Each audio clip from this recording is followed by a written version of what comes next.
I was actually pretty much surprised by the reactions. During the session, the kids were talking to the screen, was cheering for the character. So it's a really different experience for me. I've never been anywhere like this in any session, in any festival.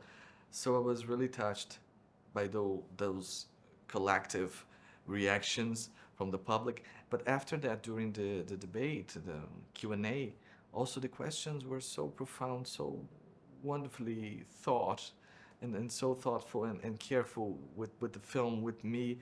I was really touched by all of them, but there was one girl, her name is Anna, I think she was Italian. I'm afraid so. I think she was Italian, right?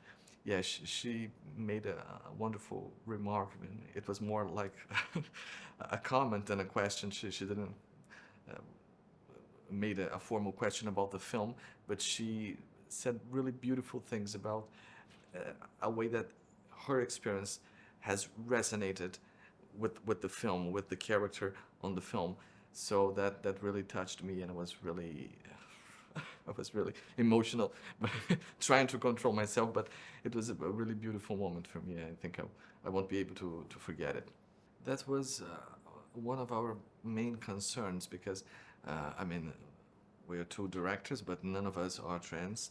So we wanted to have a certain angle that preserves us from imagining the situation, the inside of a trans children. So we had this Rebecca as our door. She leads us to getting to know Mika.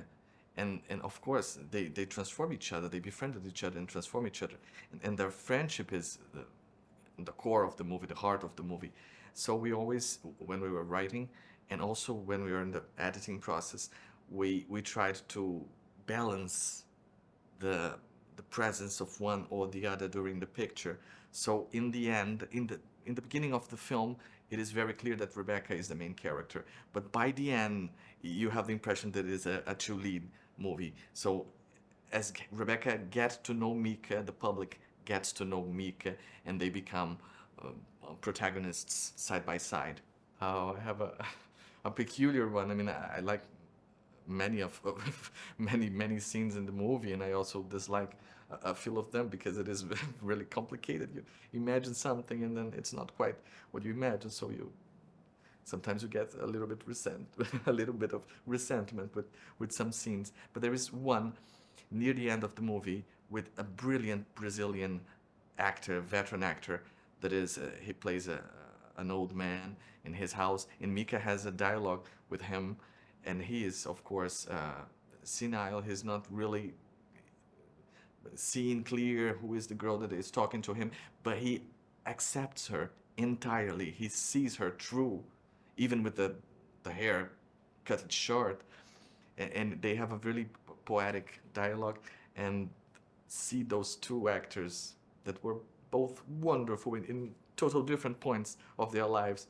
Uh, Playing in that scene to me was really special. I love that actor, Emiliano Queiroz, and I of course fell in love with Mika and Emiliano Geras during the casting, and so it was really special for me to see them come together in the scene.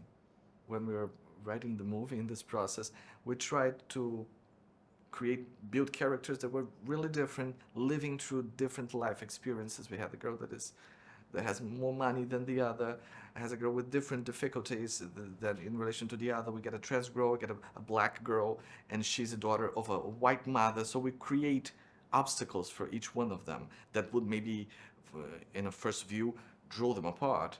But actually, those obstacles were like a bond between them. So I think this illusion of distance that one might have analyzing one character and the other is actually what brings them together, you know, when you have this capacity to create empathy for the other, try to put yourself in the body of the other, even though you are never going to be able to do that. But the trying is important, no? The look, the attention, the trying to understand. So I think the movie is a lot about this.